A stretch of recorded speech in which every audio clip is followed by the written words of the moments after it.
The sky turned black on a Tuesday morning in June.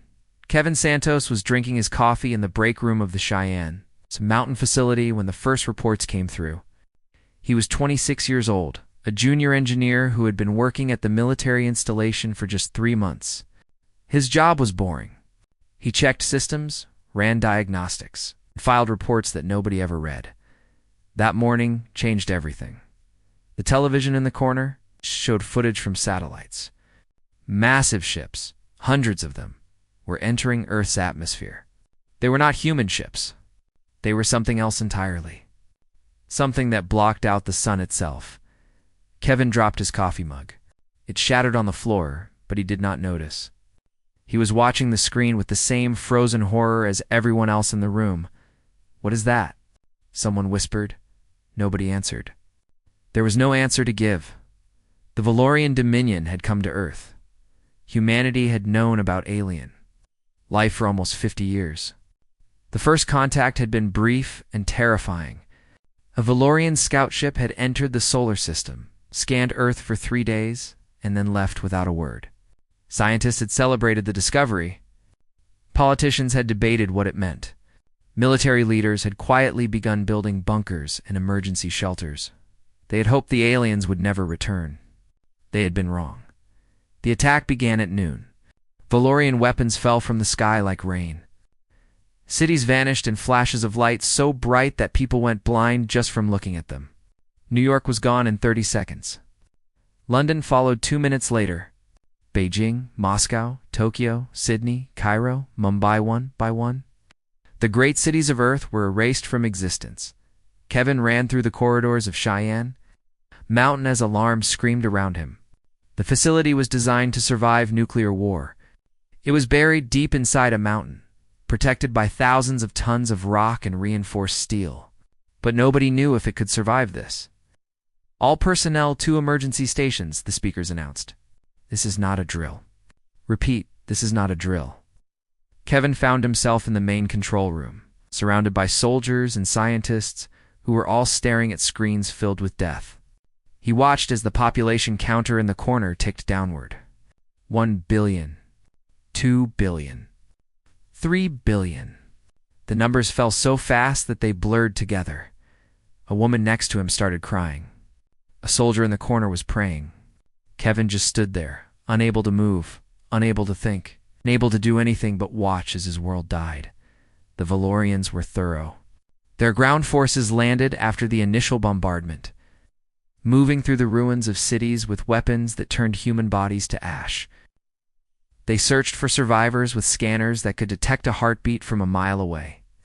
When they found people hiding in basements or shelters, they killed them without hesitation, but they did not find the deep bunkers. The emergency facilities that governments had built in secret, buried so far underground that even Valorian technology could not detect them. These places had been designed for the worst possible scenario, and the worst possible scenario had arrived. 14 million people made it to safety before the surface was completely sterilized. 14 million out of 11 billion? It was a number so small that it should have meant extinction. But humanity was not ready to die. Kevin spent the first week in shock. He barely ate. He could not sleep. Every time he closed his eyes, he saw the footage of cities burning, of people running, of children screaming for parents who would never come. But slowly, something began to change inside him.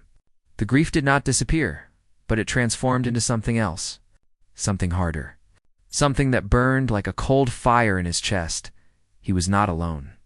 All around him, survivors were going through the same transformation. The tears dried up.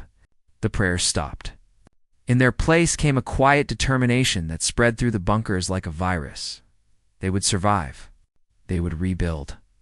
And someday, somehow, they would make the Valorians pay. The Valorian commander who led the Earth campaign was named Vorath. He stood on the bridge of his flagship and looked down at the burning planet below.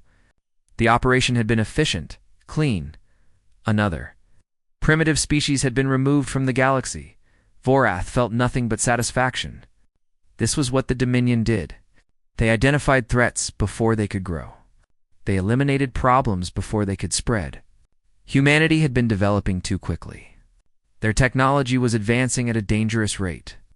In another few centuries, they might have become a real threat. Now they were ash. Send the standard message, Vorath ordered. Inform all Dominion territories that the human infestation has been cleansed. This world is now available for resource extraction. The message went out across the galaxy. Every species that had contact with the Dominion received it.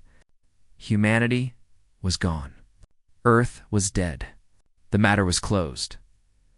Vorath never considered that he might be wrong. The Dominion had done this 12 times before. They had exterminated 12 species without a single survivor. Their methods were perfect. Their technology was supreme. There was no possibility of error. This certainty would prove to be their greatest mistake, deep beneath the surface. Kevin Santos sat in a small room and wrote in a journal by candlelight. The bunker's power systems were being rationed. They had to make everything last as long as possible. He wrote about his family. His parents had lived in Denver. His sister had been visiting friends in Los Angeles. He would never see any of them again. He wrote their names carefully, making sure each letter was clear. He did not want to forget around him. Other survivors were doing the same thing, writing names, drawing faces, recording memories. They understood without anyone telling them that remembering was the most important thing they could do. The Valorians had tried to erase humanity from existence. They had burned the cities and killed the people and told the galaxy that humans were gone. But they could not burn memories. They could not kill the past. As long as one human remained alive, the names of the dead would survive. Kevin finished writing and closed his journal. He looked around the small room at the other survivors. They were scared and tired and grieving. But they were also alive. And as long as they were alive, there was hope. "We will remember," he said quietly. Nobody was listening, but it did not matter. He was making a promise to himself, to his family, to everyone who had died. We will remember everything. And someday, we will make them remember too. Above ground, the last fires were burning out. The Valorian ships were departing, leaving behind a dead world that they would return to strip of resources. They believed their work was complete. They had no idea that their greatest enemy was still alive, buried deep in the earth. Waiting and remembering and slowly beginning to plan, the silence that followed the invasion was not the silence of death. It was the silence of something being born. Something forged in fire and grief and cold, patient hatred. Humanity had not ended. It had only begun to transform. 100 years passed in the darkness. The survivors did not waste a single day. From the moment the Valorian ships departed, humanity began to rebuild, not on the surface, where enemy sensors might detect them, but deep underground where no one could find them. Kevin Santos lived to be 94 years old. He spent every day of those remaining decades working, teaching, and planning. He helped design the tunnel networks that connected the scattered bunkers. He trained the first generation of engineers who would expand those tunnels into vast underground cities. And every night, he added new pages to his journal, recording the names and stories of the dead.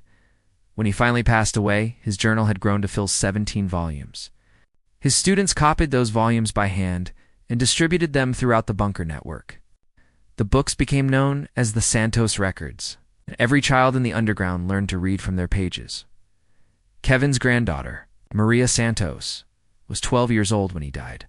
She sat beside his bed in his final hours and held his wrinkled hand. "Remember," he whispered to her. His voice was weak, but his eyes were still sharp. "Remember everything. The names, the faces, the cities. Remember what they took from us." "I will, grandfather," Maria promised. "And remember something else." Kevin squeezed her hand with the last of his strength. "Remember that we are not victims. We are survivors. And survivors do not just endure. They overcome." Maria carried those words with her for the rest of her life. She became an engineer like her grandfather, and later a teacher. She raised 3 children and lived to see 8 grandchildren. And she passed on the same message to all of them. Remember, survive, overcome, 200 years after the invasion. The underground cities had become something remarkable. The The tunnels stretched for thousands of miles, connecting bunkers across 3 continents.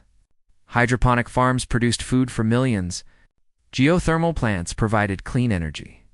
Factories manufactured everything from clothing to medicine to weapons, and the weapons were impressive. Humanity had spent 2 centuries studying every piece of Valorian technology they could find. The invasion had left behind wreckage-crashed ships, abandoned equipment, even bodies. Human scientists took it all apart, examined every component, and figured out how it worked. Then they made it better. Nate Collins was born in the 273rd year after the invasion. He grew up in the New Denver complex, one of the largest underground cities, with a population of nearly 2 million. Ion people. His mother was a soldier. His father was a weapons designer. From his earliest memories, Nate understood that humanity was preparing for war. He enlisted in the military at 16. He showed talent immediately, a sharp mind for tactics, a natural ability to lead, and a calm determination that impressed his superiors. By 30, he was a captain. By 40, a colonel. By 55, he had been appointed admiral of the Terran Remnant Fleet. The fleet existed only on paper at first. Ships take time to build, especially ships designed to fight an enemy as powerful as the Valorians. But by the time Nate became admiral, the construction was nearly complete. He stood in the shipyard cavern and looked up at the Resurrection. It was the flagship of humanity's new Navy, 3 kilometers long. Armed with weapons that could crack a planet in half, and powered by engines that bent the fabric of space itself. It was the most dangerous machine ever created by human hands. "Beautiful, isn't she?" said a voice behind him. Nate turned to see his chief engineer, a woman named Patricia Webb, standing nearby with a tablet in her hands. She was 60 years old, with gray hair tied back in a practical bun and grease stains on her uniform. "She's a weapon," Nate replied. "Weapons aren't beautiful. This one is." Patricia walked up to stand beside him. 300 years of work. 300 years of planning and building and hoping. And now she's almost ready. Nate nodded slowly. He thought about his great-great-grandfather, who had been a child during the invasion. He thought about the stories passed down through his family, the terror, the grief, the long years of darkness. Every generation had contributed something. Every generation had pushed the plan forward. And now, finally, it was almost time. "How long until launch?" he asked. 6 months. "Maybe less if we push the crews." "Push them?" Patricia raised an eyebrow. "The anniversary is still a year away. We have time. Time is something we've had too much of already." Nate turned to face her. 300 years, Patricia. 300 years hiding in the dark like rats. Our people are ready. They've been ready for generations. Every day we wait is another day of exile. Patricia studied his face for a long moment. Then she nodded. "I'll push them." The Council of Memory met on the eve of the 300th anniversary. They were the governing body of the Terran Remnant 12, elected representatives from the major underground cities, plus military leaders like Admiral Collins. The chamber was simple. No decorations, no luxuries. Humanity had learned to value function over form. But the walls were covered with names. Millions of names written in tiny script, covering every surface from floor to ceiling. The names of the dead. "We have confirmation that the Valorians are not monitoring Earth closely," reported the intelligence chief. "A man named Gregory Park. Their automated mining ships visit 4 times per year. The next visit is scheduled for 6 weeks from now." "What about their military?" asked one of the council members. "Minimal presence in this sector. They consider Earth a dead world. There's no reason to guard it." Gregory paused. "They've forgotten about us completely." A murmur ran through the chamber. Forgotten. The word carried weight. For 3 centuries, humanity had lived with the knowledge that the galaxy believed them extinct. It had been painful, humiliating, enraging. But it had also been useful. Admiral Collins rose from his seat. Every eye in the room turned to him. 300 years ago, our ancestors faced a choice. They could have given up. They could have accepted extinction. Instead, they chose to survive. They chose to remember. They chose to prepare. He activated the holographic display in the center of the chamber. A fleet appeared, hundreds of ships, ranging from small fighters to massive battle cruisers to the enormous flagship at their center. This is what they built. This is what we inherited. And now it is time to use it. He looked around the room, meeting each person's eyes in turn. The Valorians tried to erase us from existence. They told the galaxy we were gone. For 300 years, we have let them believe that lie. His voice hardened. Tomorrow, the lie ends. Tomorrow, we remind the galaxy what humanity is capable of. Tomorrow, we rise. The vote was unanimous. The war would begin. That night, across every underground city, people gathered to prepare. Soldiers checked their weapons. Pilots ran final simulations. Engineers made last-minute adjustments to ships and systems. And in quiet corners, families held each other close. Parents told children stories about the world that had been destroyed. Children promised to remember. After 300 years in darkness, humanity was ready to see the stars again. The Valorians had made a mistake when they left survivors. They had made a bigger mistake when they stopped watching. And they had made the biggest mistake of all when they assumed that humans would stay buried forever. They were about to learn just how wrong they had been. The ground shook at dawn. Across 7 locations on Earth's surface, massive hatches that had remained sealed for 3 centuries began to open. They were disguised as natural rock formations, invisible to sensors, undetectable even from orbit. The Valorians had walked right past them during the invasion and never knew they were there. Now, they split apart like wounds in the earth. Commander Laura Kim sat in the captain's chair of the Resurrection, and felt the ship's engines roar to life beneath her. She was 43 years old, with short black hair and steady hands. Her grandmother had been a commercial pilot before the invasion. Her mother had trained as a fighter pilot in the bunkers. Hoping for a war that never came in her lifetime, Laura was the first Kim to actually fly against the enemy. "All systems green," reported her first officer, a young man named Daniel Cruz. "Launch window opening in 30 seconds," Laura nodded. Through the view screen, she could see the shaft of the launch tunnel stretching upward toward a distant circle of blue sky. Real sky? She had only seen it in pictures and recordings. Now she was about to fly through it. 20 seconds. Around her. The bridge crew worked in focused silence. They had trained for this moment their entire lives. Every drill, every simulation, every hour of study had led to this point. 10 seconds. Laura gripped the arms of her chair. 5, 4, 3, 2, 1. The Resurrection shot upward like a bullet from a gun. The acceleration pushed Laura back into her seat, but she kept her eyes on the view screen. The tunnel walls blurred past. The circle of sky grew larger and larger, and then they were through. For the first time in 300 years, human ship flew in Earth's atmosphere. Laura caught her breath as the horizon curved away beneath them. The surface was scarred and barren. The Valorians had stripped most of the vegetation and left the land gray and lifeless. But it was still Earth. It was still home, Commander Daniel said, his voice tight with emotion. "We're receiving signals from all launch sites. The entire fleet is airborne." Laura allowed herself a small smile. "Take us to orbit. Time to introduce ourselves to our guests." The Valorian Mining Overseer Unit 7 had been stationed in Earth orbit for 43 years. It was an artificial intelligence, designed for efficiency rather than creativity. Its job was simple: monitor the automated mining ships, compile resource reports, and maintain communication with Dominion Command. It had never encountered anything unexpected. Earth was a dead world.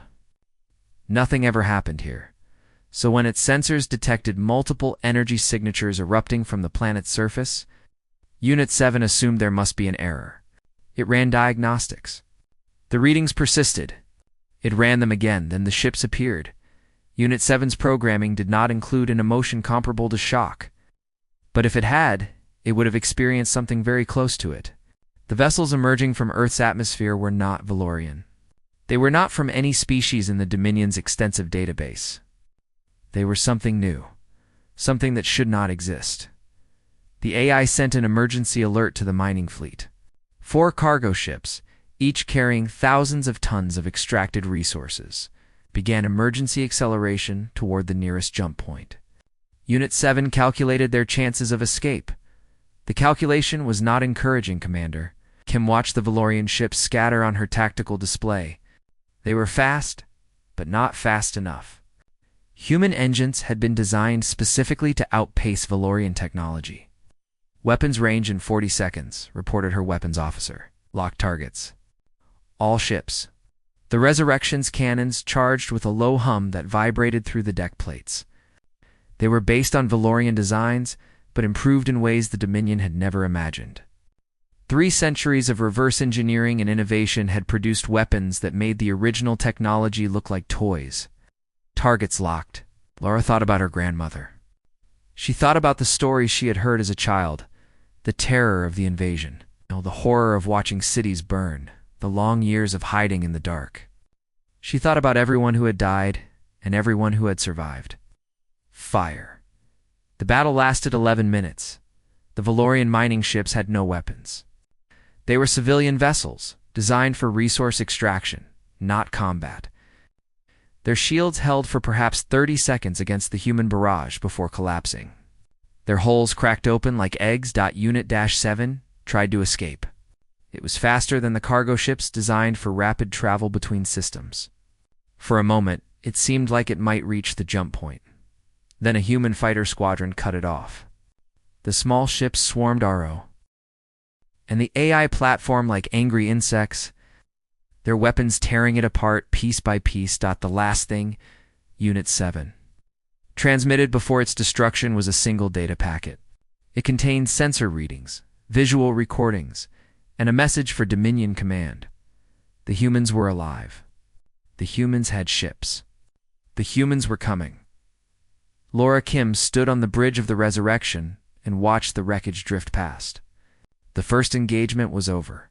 Humanity had won. But this was only the beginning. Open a channel, she ordered. All frequencies.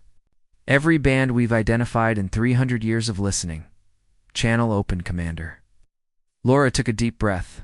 She had practiced this speech 1,000 times. Every human child learned it by heart. But speaking the words now, for real, was different. This was the moment everything changed. This is Commander Laura Kim of the Terran Remnant Vessel Resurrection. I am speaking to every inhabited system in range. She paused, letting the silence stretch. 300 years ago, the Valorian Dominion came to our world. They burned our cities. They killed our people. They told the galaxy that humanity was extinct. In the underground cities below, billions of people watched the broadcast on screens. In the fleet around her, crews stopped their work to listen. Across the stars, alien communication systems picked up the signal and began to translate it. They were wrong. We survived. We rebuilt. We remembered every name, every face, every moment of what we lost. And we prepared, she gestured. And her crew transmitted the fleet's sensor data, hundreds of warships, armed and ready. Emerging from a planet the galaxy had written off as dead, the Valorians tried to erase us from existence. They failed. And now we are coming for them. She leaned forward. To the peoples of the galaxy, we know the Dominion has conquered many worlds. We know you have suffered under their rule. We offer you a choice. Stand with us, and we will fight together for freedom. Stand against us, and we will remember that choice. The final words came out like hammer blows. To the Valorian Dominion, you should have finished the job. You should have made sure we were dead. Because we remember what you did. We remember everything. And we will never forgive. We will never forget. We are coming for you. She cut the channel. The bridge was silent for a long moment. Then Daniel Cruz spoke. Commander. We're receiving responses. From who? Everyone. He looked up from his console, eyes wide. Everyone is responding. Laura nodded slowly. The message had been received. The galaxy knew humanity was alive. Now the real war could begin. Behind them, Earth turned slowly in space.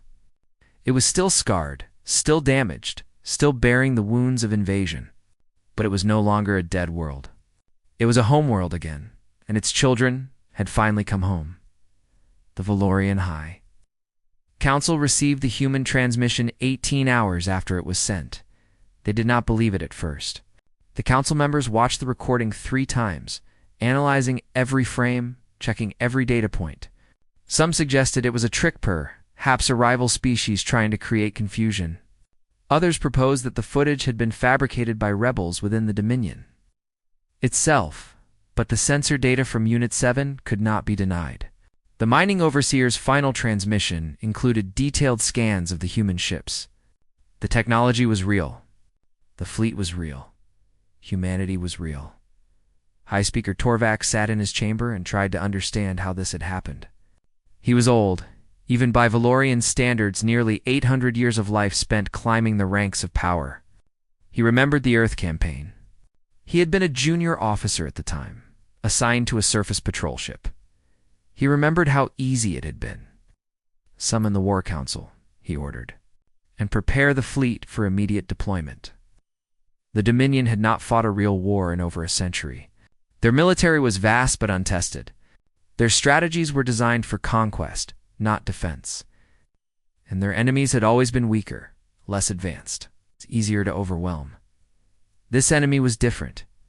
Ground Commander Derek Soto led the first assault on a Valorian colony world. He was 41 years old, with a shaved head and a scar across his left cheek from a training accident. His family had served in the military for 12 generations, each one preparing for a battle they never got to fight. Derek was determined to fight enough battles for all of them. "Landing zone is clear," reported his second-in-command, a woman named Rosa Martinez. "Valorian forces are pulling back to the settlement." Derek checked his tactical display. The human landing force had hit the ground 3 hours ago, and already they controlled most of the planet's surface. The Valorians were retreating in disorder, their formations broken, their communications jammed. It was almost too easy. "Push forward," he ordered. "I want that settlement secured before nightfall." The Valorians had ruled this colony for 200 years. The native species of reptilian people called the Sethrani had been reduced to slave labor, working in mines and factories to feed the Dominion's endless appetite for resources. When the human ships appeared in orbit, the Sethrani had thought it was another Valorian fleet. Then the humans landed, and everything changed. Derek's forces moved through the settlement with careful precision. They had studied Valorian tactics for 3 centuries, learning every strength and weakness. The Dominion soldiers fought bravely, but they were trained to crush inferior enemies, not to face an equal. And humanity was far more than equal. Commander Soto, one of his soldiers, approached, leading a group of Sethrani civilians. They looked terrified, their scales dull with stress, their eyes wide with confusion. Derek removed his helmet so they could see his face. He had learned enough of their language to speak a few words. "We are not your enemies," he said slowly. "We are here to free you." The Sethrani stared at him. One of them, an elder with faded scales, stepped forward. "You are the ones from the dead world," she said. "The ones the Dominion destroyed." "They tried to destroy us," Derek corrected. "They failed."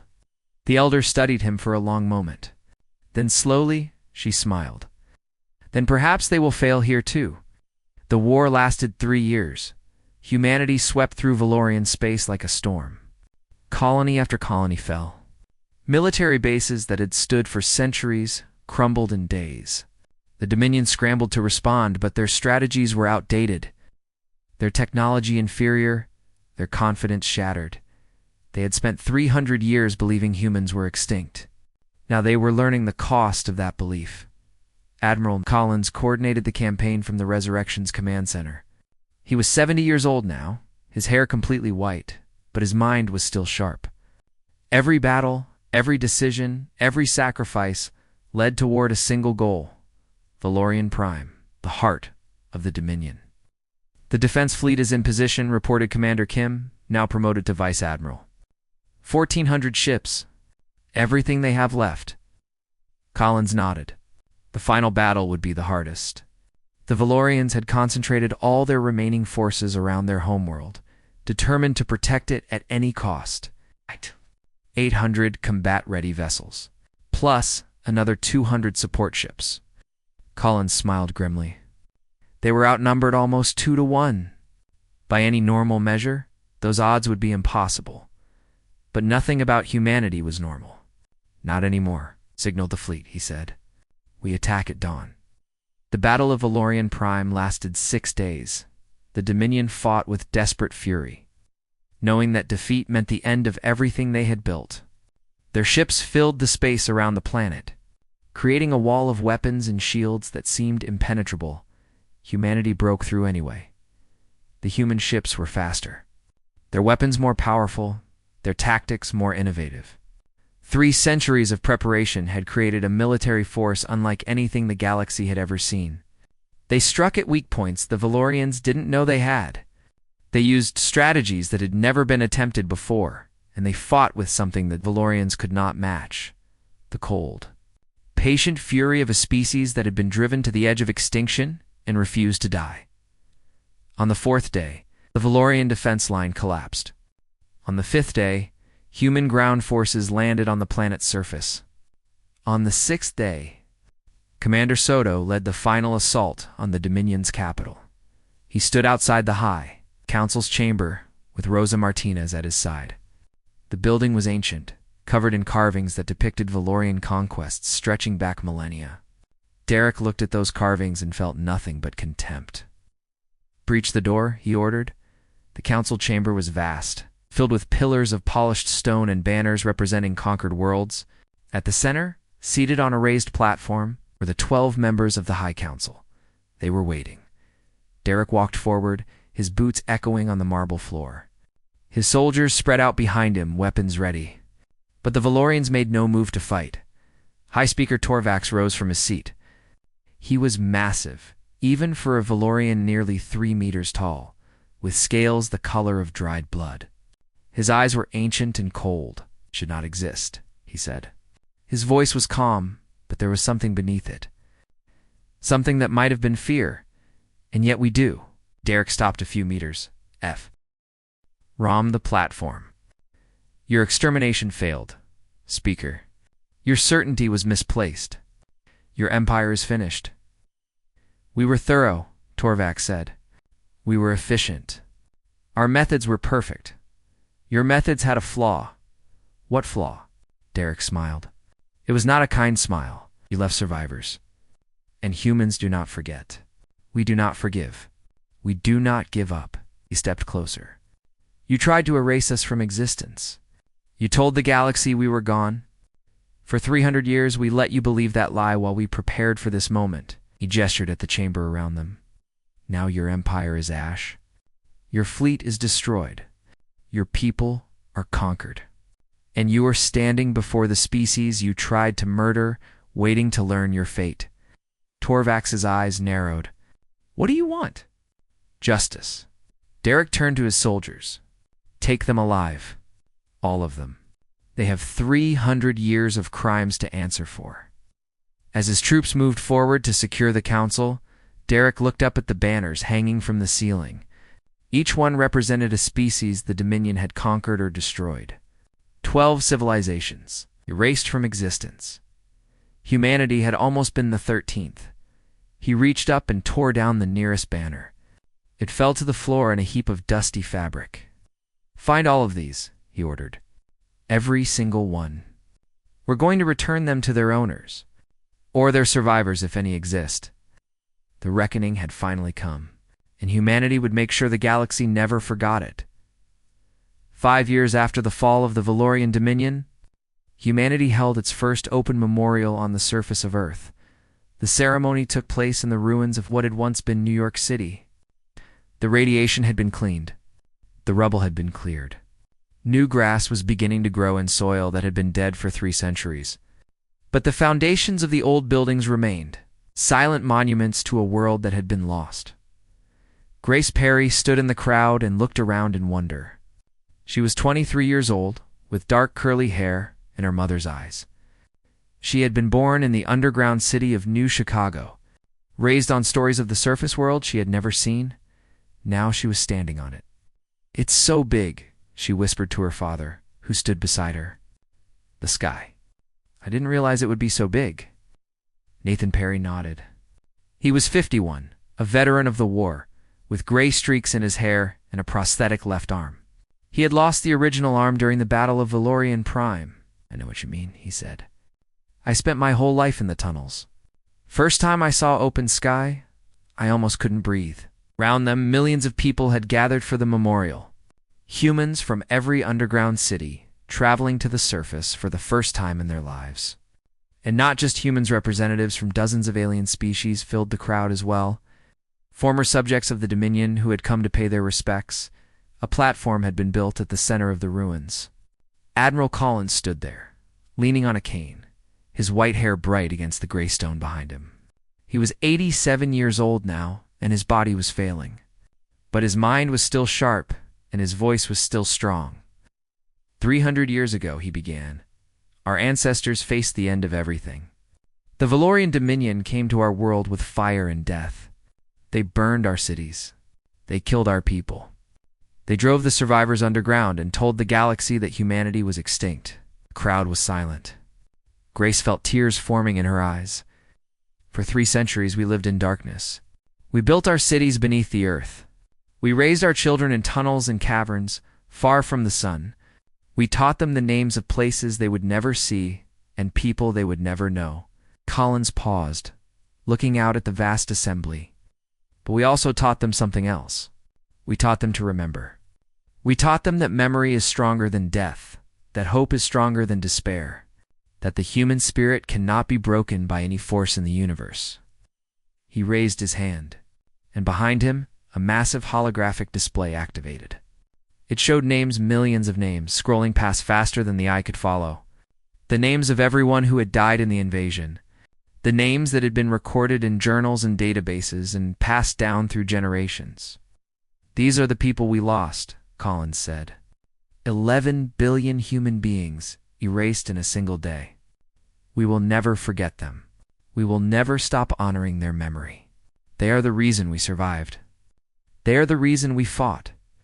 They are the reason we won. Grace watched the names scroll past.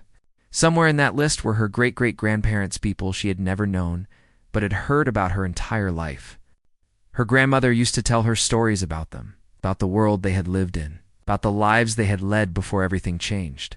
Those stories were why Grace had become a historian. She wanted to preserve every scrap of the old world, every memory, every name. The past deserved to be remembered. The Valorians believed they could erase us, Collins continued. They believed that by destroying our cities and killing our people, they could remove humanity from the galaxy forever. They were wrong. His voice rose. They were wrong because they did not understand what humanity truly is. We are not our buildings. We are not our technology. We are not even our bodies. We are our memories. We are our stories. We are the connections we forge with each other and the hopes we pass down to our children. He pointed at the crowd. You are the proof of that truth. Every one of you carries the memories of those who came before. Every one of you is a living testament to humanity's refusal to die. The Valorians killed 11 billion people, but they could not kill what made us human. They could not kill our will to survive. Above the ruins, ships began to appear, hundreds of them, from dozens of different species. The former subjects of the Dominion, now free, coming to honor the people who had liberated them. Grace looked up and felt her heart swell. 300 years ago, humanity had been alone, surrounded by enemies who wanted them dead. Now, they had allies across the galaxy, species who had suffered under the same oppression and fought alongside humans to end it. We did not win this war alone, Collins said, watching the ships fill the sky. We won it with the help of peoples who had also been conquered, who had also been told that resistance was futile. Together, we proved that wrong.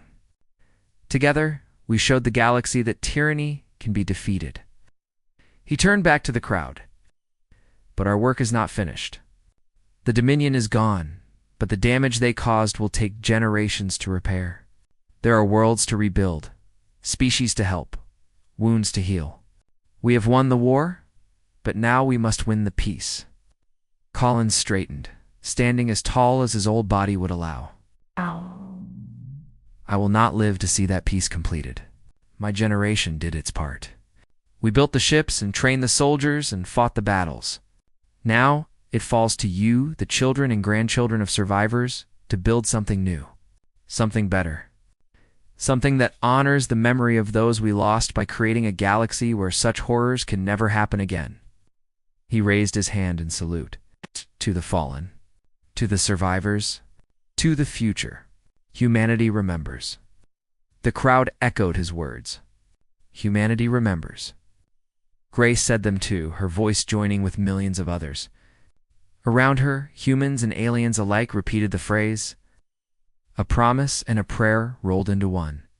The ships above began their formation flyover, their engines thundering across the sky.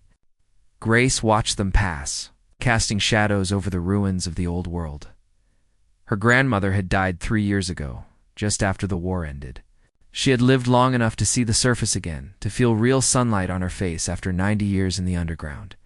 Her last words had been about the sky, how blue it was, how beautiful, how much she had missed it. Grace thought about her now, about all the generations who had lived and died in the tunnels, waiting for a day they would never see, about the sacrifices they had made, the hopes they had carried, the memories they had preserved. They tried to erase us, she thought. They burned our world and killed our people and told the galaxy we were gone. She looked at the crowd around her, at the ships in the sky, at the new grass growing in ancient soil. But we remembered. We survived. We came back. The ceremony ended at sunset. As the crowd began to disperse, Grace walked through the ruins alone, touching the old stones, imagining the city that had once stood here. Somewhere beneath her feet, her ancestors had hidden and planned and hoped. Now she was standing where they had dreamed of standing. She was seeing what they had dreamed of seeing. She knelt and placed her hand on the ground. We remember, she whispered. We will always remember. Above her, the stars were coming out, the same stars humanity had once dreamed of reaching. The same stars they had finally claimed. The galaxy stretched out in all directions, vast and beautiful, and no longer hostile.